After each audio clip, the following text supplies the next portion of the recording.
السلام علیکم ورحمۃ اللہ وبرکاتہ۔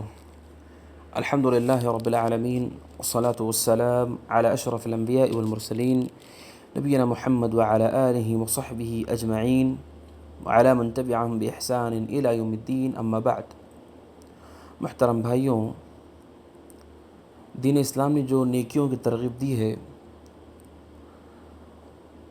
اور حکم دیا ہے کہ ہم نیکیوں کی طرف آگے بڑھیں، اس میں ایک اہم چیز ہے جو سمجھنے کی ہے، جس پر ایک بندہ مومن کو توجہ کرنی چاہیے۔ وہ یہ ہے کہ نیکیاں سب کی سب ایک درجے کی نہیں ہوتی ہیں۔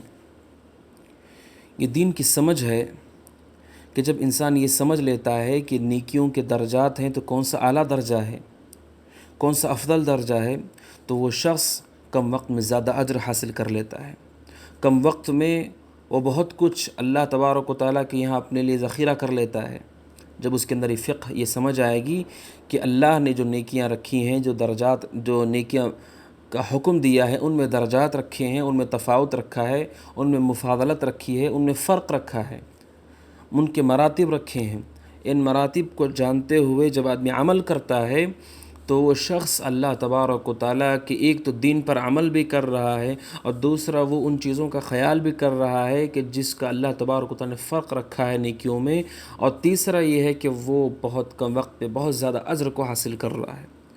اور ہم سب پر بہت ہی اہم ذمہ داری ہے، ایک مسلمان ہوتے ہوئے، ایک طالب علم ہوتے ہوئے، کہ ہم ان چیزوں کو حاصل کریں، ان چیزوں کو جانیں۔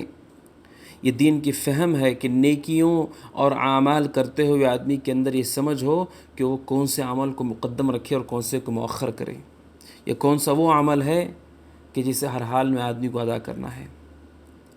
حدیث میں نبی کریم صلی اللہ علیہ وسلم نے فرمایا، من یرید اللہ بہ خیرا یفقہہ فی الدین، کہ جس کے ساتھ اللہ خیر کا ارادہ فرماتے ہیں اس کو اللہ دین کی سمجھ دیتے ہیں۔ اور یہ دین کی سمجھ میں سے ہے کہ آدمی خیر کے مختلف راستوں کو پہچانے، اور یہ پہچانے کہ ان میں سے کس راستے کو کب اختیار کرنا ہے اور کون سا مقدم ہے۔ سب سے اہم بات جسے یاد رکھنا چاہیے نیکیوں کے باب میں، کہ افضل الاعمال، مطلق طور پر سب سے افضل اور سب سے محبوب اعمال اللہ کے پاس یہ ہیں کہ کوئی شخص فرائض کی پابندی کرے، جو اس پر فرض کر دیا گیا ہے اس کی پابندی کرے۔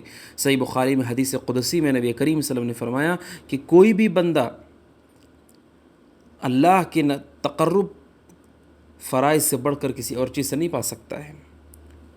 سب سے اہم چیز جو اللہ کا تقرب پانے کا ذریعہ ہے وہ یہ ہے کہ آدمی فرائض کا پابند ہو۔ تو یہ قاعدہ شرعیہ یاد رکھنا ہے کہ ہر حال میں فرض اور فرض چیزوں کو مقدم رکھنا ہے، فرض عبادتوں کو مقدم رکھنا ہے نفل عبادتوں پر۔ تو معلوم پڑا کہ یہ اگر نفل نماز ہے اور فرض نماز ہے تو فرض نماز کو مقدم رکھنا ہے، نفل روزہ اور فرض روزہ ہے تو فرض روزے کو مقدم رکھنا ہے، نفل حج اور فرض حج ہے تو فرض حج کو مقدم رکھنا ہے، نفل صدقات اور فرض زکوٰۃ ہے تو فرض زکوٰۃ کو مقدم کرنا ہے۔ یہ پہلا قاعدہ ہے۔ وہ لوگ جو نوافل میں لگے رہیں اور فرائض سے دور رہ گئے، انہوں نے اپنا خسارہ کر لیا، اس لیے کہ فرائض ہی سب سے اہم ہے جس سے اللہ کا تقرب پایا جا سکتا ہے۔ اس کے بغیر ایک شخص نافرمانی کا شکار ہو جاتا ہے، کیسے وہ نیکیوں کا اجر پائے گا؟ تو پہلی چیز یہ ہے کہ فرائض کی پابندی کی جائے، فرض نفل پر مقدم ہونی چاہیے۔ اور دوسرا یہ ہے، ایسے لوگ جو فرض کو مقدم رکھتے ہیں نفل پر، یہ لوگ وہ ہیں جو مقتصدین ہیں، اصحاب الیمین، جنتی افراد جو نیک داہنے طرف والے لوگ ہیں، ان میں مقتصدین ہیں، جنہوں نے اقتصاد کر لیا، رک گئے کس پر؟ فرض چیزوں پر، اور ہر حال میں فرض مقدم بھی ہوتا ہے۔ لیکن اگر کوئی صرف فرض کو ادا کر لیتا ہے، فرض نمازیں، فرض روزے، فرض زکوٰۃ، فرض حج، اور جن سے بچنا ہم پر واجب ہے، فرض ہے، گناہ سے بچتا ہے، یعنی ان میں جو کبیرہ گناہ ہیں جو ہم پر فرض ہیں، جن کا چھوڑنا، زنا سے، چوری سے، جھوٹ سے، غیبت سے، چغلی سے، بہتان لگانے سے، ان سارے گناہوں سے بچ جاتا ہے تو یہ شخص مقتصدین میں سے، اگر وہ نفل عبادتیں نہیں کر پاتا ہے۔ دوسری قسم وہ ہے جو لوگ کے فرائض تو ہر حال میں ادا کرتے ہی ہیں، لیکن وہ لوگ اپنے فرائض کے ساتھ ساتھ نوافل کا بھی اہتمام کرتے ہیں۔ نوافل کا اہتمام ایسے کہ فرض نماز پڑھتے ہیں تو نفل نماز بھی پڑھتے ہیں، فرض روزے رکھتے ہیں تو نفل روزے بھی رکھتے ہیں، فرض زکوٰۃ دیتے ہیں تو نفل صدقات بھی دیتے ہیں، فرض حج کرتے ہیں تو نفل حج بھی کرتے ہیں، اور جہاں بڑے بڑے گناہوں سے بچتے ہیں، چھوٹے چھوٹے گناہوں سے بچتے ہیں، ہر حال میں تقوی اور پرہیزگاری کی زندگی گزارتے ہیں، یہ سابقون میں سے ہوں گے، مقربون میں سے ہوں گے، جو سبقت لے جانے والے لوگ ہیں ان میں سے ہوں گے، جیسا کہ ابن رجب رحمہ اللہ نے ذکر کیا۔ تو یہ قاعدہ شرعیہ یاد رکھنا ہے کہ فرض چیزیں ہر حال میں مقدم ہیں، اور جو صرف فرض ادا کرنے والے ہیں وہ لوگ مقتصدین ہیں، اصحاب الیمین میں سے، داہنے طرف والے جنتی لوگوں میں مقتصدین میں سے ہیں، اور ان میں سے اونچے درجے والے وہ ہیں جو ان فرائض کے ساتھ نوافل بھی ادا کرتے ہیں، جنہیں سابقین و مقربین کہا گیا۔ یہ پہلا قاعدہ ہے۔ دوسرا قاعدہ نوافل کا ہے۔ جب فرض چیزیں آدمی ادا کر رہا ہے، یا تو مقتصدین میں سے ہو کر کے، یا پھر یہ کہ سابقین مقربین میں سے ہو کر کے، لیکن سوال یہاں پیدا ہوتا ہے کہ نفل عبادتیں کیا سب ایک درجے میں ہیں؟ فرض نماز کے علاوہ کیا جتنی نمازیں سب ایک درجے میں ہیں؟ کیا فرض روزے کے علاوہ جتنے روزے سب ایک درجے میں؟ ایسا نہیں ہے۔ نوافل جو ہیں، سنتیں جو ہیں، جو ہم پہ فرض نہیں ہیں، ان کے بھی درجات ہیں۔ ان میں سب سے افضل سنتیں، سب سے افضل نفل وہ ہے جس پر نبی کریم صلی اللہ علیہ وسلم نے مواظبت کی ہے، پابندی کی ہے آپ نے۔ ابن عبد البر کہتے ہیں کہ سنتوں میں سب سے مؤکد چیز وہ ہے جس پر نبی صلی اللہ علیہ وسلم نے ہمیشگی برتی ہے۔ نوافل میں دو میں سے اگر کسی ایک کو چننا پڑے تو اس نفل کو چنا جائے گا، اس نفل کو مومن چنے جس پر نبی صلی اللہ علیہ وسلم نے پابندی کی ہے۔ اس لیے وہ سنتیں جو عام وقت میں آدمی ادا کرتا ہے، وضو کی سنتیں، مسجد میں داخل ہونے کی سنت، اسی طریقے سے جو سنت کے مغرب کی اذان اور اقامت کے درمیان کی سنت ہے، عصر سے پہلے کی سنت، یہ سب سنتیں ہیں، نوافل ہیں، لیکن ان میں سب سے افضل نوافل وہ ہیں، سنتیں وہ ہیں جس پہ آپ نے پابندی کی، اور 12 رکعت ہیں جنہیں سنن مؤکدہ کہا جاتا ہے۔ کیوں؟ نبی صلی اللہ علیہ وسلم نے اس کے اہتمام کا حکم دیا ہے۔ تو نوافل میں جن کو اللہ کے نبی صلی اللہ علیہ وسلم نے جن پر ہمیشگی برتی اس کو مقدم رکھا جائے، ان کو اہمیت دی جائے۔ یہ آدمی کے اندر جب فقہ آتی ہے تو وہ زیادہ اللہ تبارک و تعالیٰ سے اجر کو حاصل کر لیتا ہے۔ کہ کوئی شخص تحیۃ الوضو پڑھ لے لیکن وہ فجر کی سنتیں 2 رکعت نہ پڑھے تو اس نے نیکیاں تو پا لی، لیکن درجات کو نہیں سمجھا کہ افضل سنتوں میں وہ ہے کہ جو اللہ کے نبی صلی اللہ علیہ وسلم پابندی سے کی ہے۔ اور اس پہ بھی یاد رکھ لیں 2 قسم کے لوگ ہوتے ہیں، وہ لوگ جو ایسی سنتیں جو مؤکد ہیں جس پہ پابندی کے وہ بھی ادا کرتے ہیں اور عام سنتیں بھی ادا کرتے ہیں، یہ بہت اونچے درجے کے لوگ ہیں۔ اور وہ لوگ جو صرف سنن مؤکدہ ادا کرتے ہیں، یہ بھی بہت اچھے اور بہترین لوگوں میں سے ہیں۔ لیکن جب 2 میں سے کسی ایک کو چننا پڑے تو وہ سنن مؤکدہ کو چنے۔ ایک مومن کے اندر یہ فقہ ہونی چاہیے۔ اور وہیں پر جو عبادتیں اللہ کے نبی صلی اللہ علیہ وسلم نے وقت کے ساتھ جوڑ رکھی ہیں، زمان کے ساتھ جوڑ رکھی ہیں، مکان کے ساتھ جوڑ رہی ہیں، جب اس وقت جو عبادت جس وقت میں طے کی گئی اس عبادت کو اس وقت میں ادا کر لینا یہ افضل ہوتا ہے اس کے مقابلے میں کہ وہ عبادتیں جو ہر وقت ہیں، ہر حال میں ہیں، ان کو آدمی ادا کرنے لگے۔ جیسے اذان جب ہوتی ہے تب اذان کے وقت ہمیں سکھایا گیا کہ مؤذن کا جواب دیں، جو وہ کہتا ہے وہی کہیں، سوائے حی علی الصلاۃ حی علی الفلاح کے، اس وقت ہم کہیں گے لا حول ولا قوۃ الا باللہ۔ تو یہ اذان کا جواب اذان کے ساتھ جڑا ہوا ہے، اذان کے بعد کی دعا اذان کے ساتھ جڑی ہوئی ہے۔ اگر کوئی شخص اذان کا جواب دینے کی بجائے اگر تلاوت قرآن کرتے بیٹھ جائے، اذان کا جواب دینے کی بجائے اذکار پڑھتے بیٹھ جائے، تو ہم اس سے کہیں گے کہ بھائی کہ تلاوت ہمیشہ ہو سکتی ہے، کبھی بھی ہو سکتی ہے، اذکار کبھی بھی پڑھے جا سکتے ہیں، لیکن یہ نیکیوں کی سمجھ ہے کہ جس کو اللہ نے جس وقت رکھا ہے اس کو آپ اس وقت میں ادا کر لیتے ہیں تو اب زیادہ اللہ کے مقرب ہوں گے۔ تو اس وقت اذان کے وقت سب سے افضل عمل یہ ہے کہ آپ اذان کا جواب دیں، اور جب نمازوں کا وقت ہو جائے تو سب سے افضل یہ ہے کہ آپ اس وقت نماز کو ادا کریں۔ جب آپ کے پاس کوئی محتاج پریشان شخص آ جائے جو کسی پریشانی کی وجہ سے آپ سے امید لے کر آیا ہے، اس وقت اگر کوئی آدمی کہے کہ میں تلاوت میں مصروف ہوں، میں اذکار میں مصروف نہیں، وہ اس وقت آپ کا محتاج بن کر آیا ہے۔ اس وقت اس نیکی کی فقہ یہ ہے کہ آپ اس کو مقدم کرتے ہوئے اس کے ساتھ خیر کا، بھلائی کا معاملہ کریں۔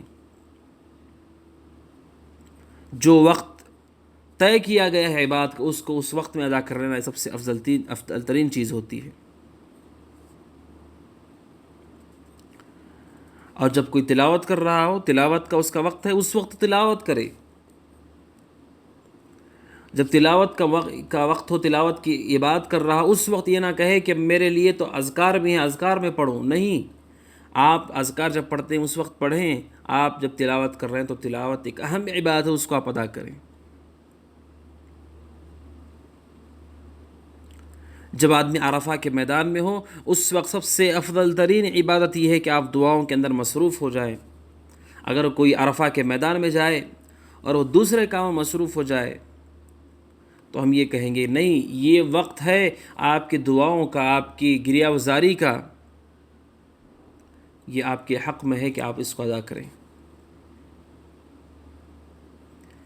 جب عشرہ ذوالحجہ آ جاتے ہیں، ذوالحجہ کے شروع کے 10 دن آتے ہیں، اس وقت افضل یہ ہے کہ آپ تکبیر، تحلیل، تحمید میں اللہ اکبر، لا الہ الا اللہ، الحمدللہ، اس میں آپ مصروف ہو جائیں۔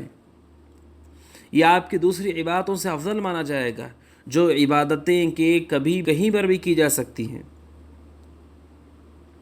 ہم یہ کہیں ان 10 دنوں کے کثرت سے تحلیل و تکبیر کرو۔ کوئی یہ کہتا ہے کہ میں ان دنوں میں لوگوں کو تعلیم دیتا ہوں، تعلیم دیں، تعلیم ہمیشہ دی جاتی ہے اور دینی چاہیے، لیکن یہ 10 دن تکبیر کے ہیں، تحلیل کے، تحمید کے ہیں، ان کو مقدم رکھو، اتنے تعلیم میں مصروف نہ ہو جاؤ کہ یہ نہ کر پاؤ، اس لیے کہ یہ عبادت اس کے اپنے وقت میں ہے۔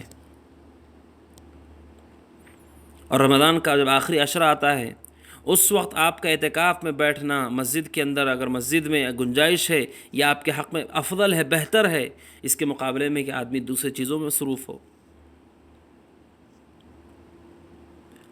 جب کوئی مسلمان بیمار ہو جاتا ہے، اس وقت آپ کے حق میں افضل ہے یا آپ کے حق میں بہتر ہے کہ آپ اس کی عیادت کریں، آپ اس کے پاس جائیں، اس کے لیے دعا کریں۔ اگر کوئی مسلمان مر جاتا ہے، اس کی جنازے میں شرکت کریں، اس کی جنازے کے پیچھے چلیں، اس کی تدفین میں شریک ہوں۔ یہ اس وقت سب سے افضل عمل ہوگا، اس لیے کہ اس کا وقت ہے،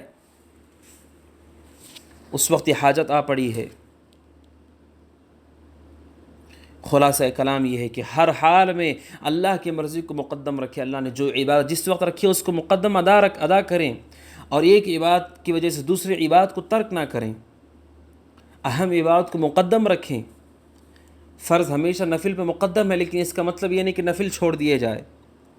نفل میں سنن موقعہ سب سے مقدم ہے، اس کا مطلب یہ نہیں کہ عام نفل چھوڑ دیا جائے۔